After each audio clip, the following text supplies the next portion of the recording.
Story है कि आज जुडिशल मजिस्ट्रेट अब्बास शाह ने 27 यूट्यूबर्स के ऊपर पाबंदी लगाने का ऐलान कर दिया है। ये जून के महीने में, बल्कि 2 जून को FIA ने कार्रवाई शुरू की थी, इन्वेस्टिगेशन की थी 27 यूट्यूबर्स के खिलाफ, और इनको एंटी पाकिस्तान डिक्लेयर करके इनके ऊपर पाबंदी लगाने का हुक्म अदालत ने जारी कर दिया है।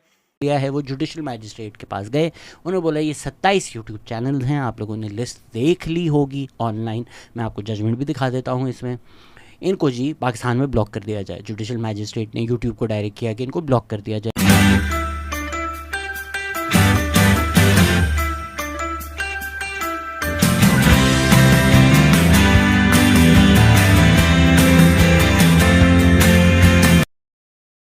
एक थोड़ी गंभीर खबर पर बात कर रहे हैं जो पाकिस्तान से आई है जी। सुनने में आया है कि वहां करीब 27 पाकिस्तानी यूट्यूबर्स के चैनल्स को देश के अंदर ही ब्लॉक कर दिया गया है। हाँ, ये खबर काफी चर्चा में है। हमारे पास जो जानकारी है वो एक यूट्यूब वीडियो की ट्रांसक्रिप्ट से है, तो आज हम इसी के आधार पर समझने की कोशिश करेंगे कि भाई ये हुआ क्या, क्यों हुआ और इसके मायने क्या हो सकते हैं। बिल्कुल। तो देखिए, जो शुरुआती जानकारी है वो ये है कि पाकिस्तान की जो फेडरल इन्वेस्टिगेशन एजेंसी है, FIA जिसे कहते हैं, हाँ, FIA, उन्होंने इस्लामाबाद की एक अदालत से 24 जून को एक आदेश लिया था। अच्छा, 24 जून को? जी, और इस आदेश में कहा गया कि 27 यूट्यूब चैनल्स को पाकिस्तान के अंदर ब्लॉक किया जाए।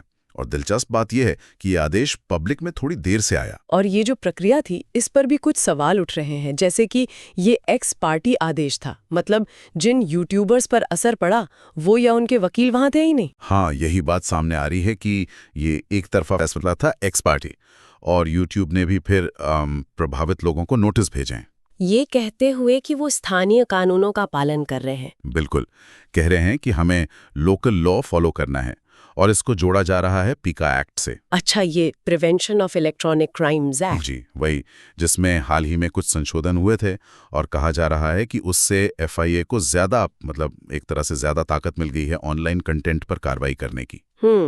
ये भी सुनने में आया है कि 2 जून को इस मामले में एक जांच भी शुरू की गई थी। तो ये तो हुई प्रक्रिया की बात, लेकिन असल में कौन लोग हैं ये?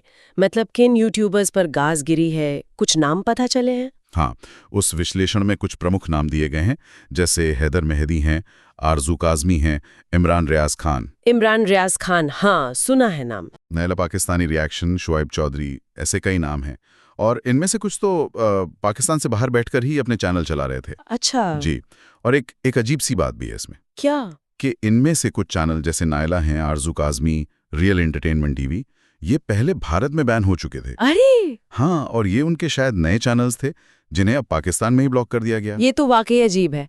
अच्छा, तो कारण क्या बताए जा रहे हैं इस बैन के पीछे? मतलब विश्लेषण क्या कहता है, क्यों निशाना बनाया गया इन्हें? देखिए, विश्लेषण मुख्य तौर पर 2 वजहें बताता है।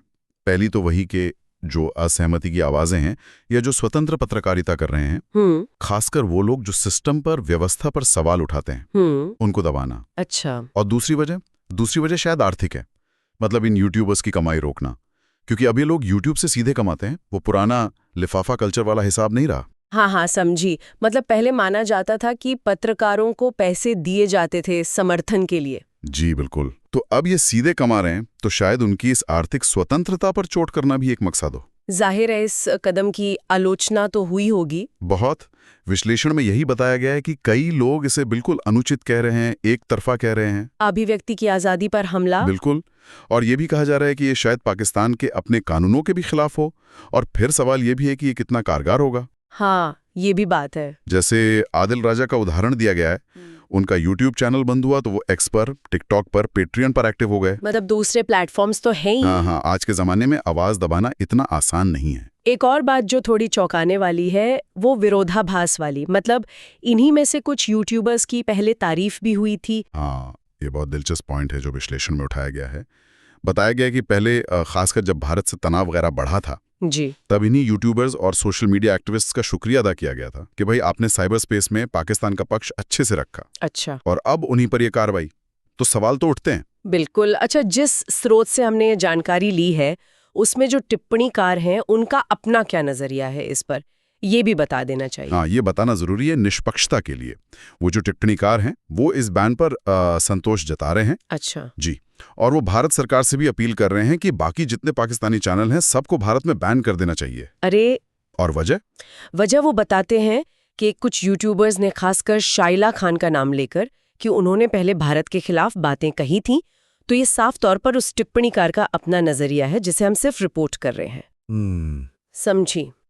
तो अगर हम इसे समेटें तो पाकिस्तान ने कानूनी तरीकों का इस्तेमाल किया, पीका एक्ट, कोर्ट का आदेश और 27 यूट्यूबर्स के चैनल देश में ब्लॉक कर दिए। जी।